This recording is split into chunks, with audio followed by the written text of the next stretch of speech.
Hello everyone and welcome to Grandstand Sports Data. In today's video, we're giving you a round one betting preview between the Miami Heat and the Cleveland Cavaliers. We're going to go through the statistical breakdown, the fundamental factors breakdown, then we're also going to give you our models predictions along with some of the odds in this series. So let's get right into it. Okay, so let's get into the statistical breakdown in this matchup between the Heat and the Cavs. We're going to start with the power rating in the SRS from basketballreference.com. You can see that Cleveland is ranked number 2 in both power rating and in that basketball reference number, while Miami, they're about middle of the pack at 15th and 16th, respectively. Now, I would say it's a little bit of a red flag because you don't know how much of these numbers make up Jimmy Butler and how much do not. I think he was out for most of the season when it came to a Miami uniform. So maybe these numbers are true to Miami and not necessarily fabricated. Let's move on to the offense now. Cleveland, they're the number one offense in the league, and it's not close. They lead the NBA in efficient field goal percentage. You can see that here, number one. And they rank third in turnover percentage, meaning they shoot lights out and they don't give the ball away. That's huge. Miami's offense, they're serviceable. 21st in offensive rating, but inefficient. They're below average in getting to the line with the free throws per field goal attempt and offensive rebounding. So that's not going to necessarily help them in this series. Now, moving on to the defense. Both teams, they're tight here, right? Miami's slightly better in efficient field goal percentage allowed and free throw discipline, ranking second in free throws over field goal attempts defensively. Cleveland has the edge in overall rating, but this is relative stalemate. Both teams can defend, but Cleveland's offense is what separates them from Miami. Now, moving on to the differentials. Cleveland, they're at a plus 9.5 net rating, which is an elite ball club, while Miami is barely above water at plus 0.6. That's more of a borderline playoff profile. The Cavs also lead in all differential categories, shooting, turnovers, and efficiency at the stripe. So the takeaway here is that Cleveland is elite on both ends, number one in offense, top 10 in defense, and they don't beat themselves. Miami, on the other hand, gritty, well coached, but not efficient enough to hang with a team this polished over a 7-game series, unless they can create chaos on the defensive end. Okay, so let's zoom in on player quality, pace, and playoff production. And this matchup has some interesting balance here. You can see Miami ranks 28th in pace, so they play slow, methodical, and good half-court basketball, where Cleveland is a bit quicker at 9th in the NBA, which gives them more transition opportunities. But remember, in playoff basketball, usually slower pace equals execution. Just remember that. Now, let's take a look at some of the player quality metrics now. Miami holds the edge in win shares. Bam Adebayo, you can thank him for that at 6.3 and Kyle Anderson at 2.7.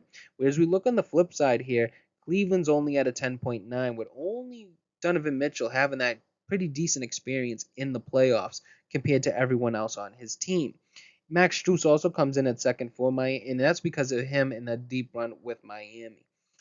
Moving on to win shares per 48, huge number here for Jared Allen. He's a .170, incredibly efficient, the most efficient guy on the court when you're talking about a per game basis. But it's almost statistically even. You do hold the edge here for Miami at that .592, so they have the edge in both win shares and numbers. Moving on to home court, Cleveland has the edge here. They've been strong at home. I mean, they've been strong basically everywhere throughout the season. But I think the takeaway that we're looking at here is that Miami, with the fundamentals, are actually bringing this matchup a little bit closer than people may realize. Okay, so let's break down this matchup down to the key stats that have actually made bettors money in the playoffs and which team owns the edge in those specific factors. You can see Cleveland owns them in 4 out of the 6 here. Offensive rating, shooting efficiency, turnover or ball security. You'd like to call that ball security. And then you have the turnover percentage differential number. So all huge edges for Cleveland. Now, if these are the stats that actually lead to the return on investment in the postseason, and Cleveland checks almost every box on the offensive side. They shoot well, they protect the ball, and they maintain composure in tight games. Miami only holds 2 edges here, right? They hold the defensive rebounding percentage, and then they own the free throws per field goal attempt differential. So they get to the line more, which is helpful in close playoff games. But here's the kicker. The stats Cleveland dominates are the ones that translate best to playoff wins in betting profit. So shooting, turnovers, and overall offensive efficiency. These are sharp bettors' bread and butter. You got to remember that. And Cleveland owns them. So if you say, what are you going to take away from this slide? Cleveland is not just the better team, they're the sharper bet across the most historically profitable categories. Miami's only betting edge is free throw margin, but it's outweighed by how clean and efficient Cleveland is over a full series.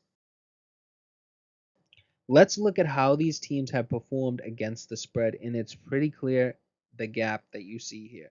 Miami on the left, they finished about 41 and 41.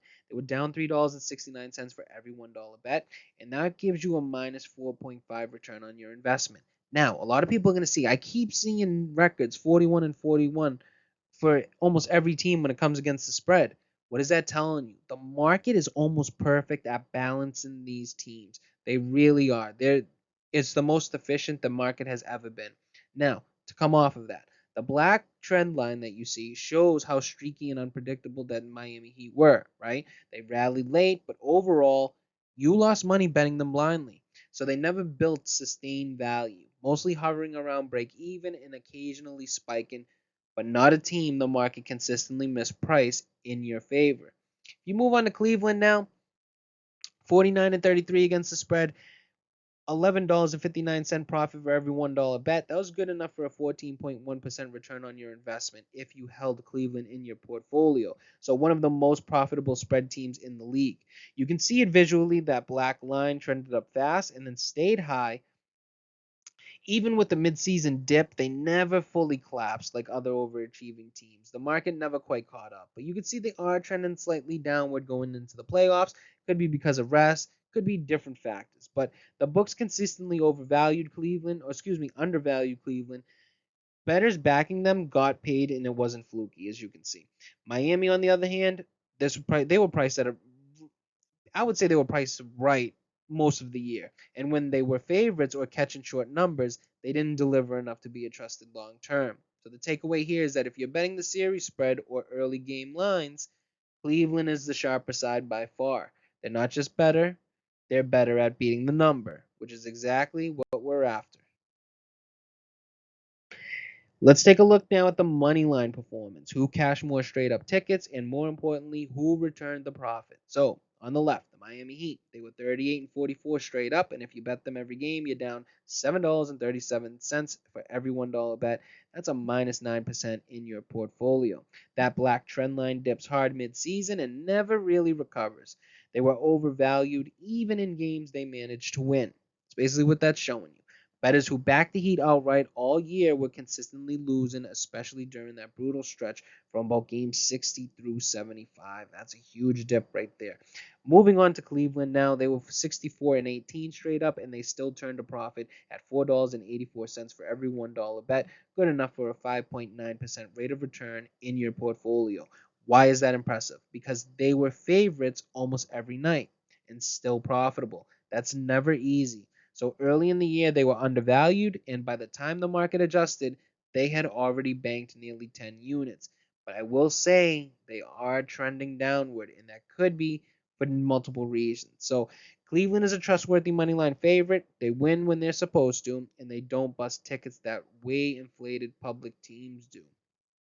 Now, Miami isn't giving you, underdog value. They lose too many spots where the books give them a shot. You pay for the name, but you don't get that payout. So this isn't close. Cleveland is the better team and the better bet. From a money line angle, they're proven to hold value even at chalk prices, while Miami, they've been a consistent trap for public money. Okay, so let's wrap this up with the betting lines, the predictions, and where the actual value might lie. Cleveland is going to be the heavy favorite at minus 2,000, as you can see, to win the series. Minus 2.5 games at minus 300, meaning that odds makers usually expect this to go 4 games to 1 or 4 games to 2. Miami is plus 1,000 to win outright, and even getting plus 2.5 games, they're only at plus 225 money, so the books don't expect it to go the distance. If you look down at the model's predictions, the model has this going 4-2, so 10,000 Monte Carlo simulations with 67% of those going in Cleveland's favor. So Miami takes a couple games, likely one at home and then one in a grinded out spot, but Cleveland's depth, offensive edge, and defensive efficiency will probably close the door in 6, according to the model. So the model likes Miami at that plus 2.5. So the model sees this being maybe more competitive than the market suggests. Even though Cleveland wins, Miami could cover the series handicap. Now, Cleveland on the line, even with that big juice at minus 2,000, and then the over in the series. Final takeaway here is Cleveland is the better team, the more profitable bet, and the stronger model projection. But if you're looking for value, maybe it's at Miami at plus 2.5. If you agree with the model, me, I do. I agree with the model. I think that plus 2.5 is pretty enticing to me. I think that Miami is going to keep this close. I think with the fundamentals and you look at the talent, you look deeper into this, I think Miami might keep it close. 4-2 looks perfect to me if you're asking me personally. Okay, so thank you guys for tuning in to the NBA first round playoff preview. We hope you had a great time and picked up some awesome information. Now, don't forget to subscribe to Grandstand Sports Data for more great shows like this one. Also, don't forget to give this video a like and share it with your friends. And leave a comment down below on who you think is going to win this series. That's all for now, and we'll see you guys in the next one.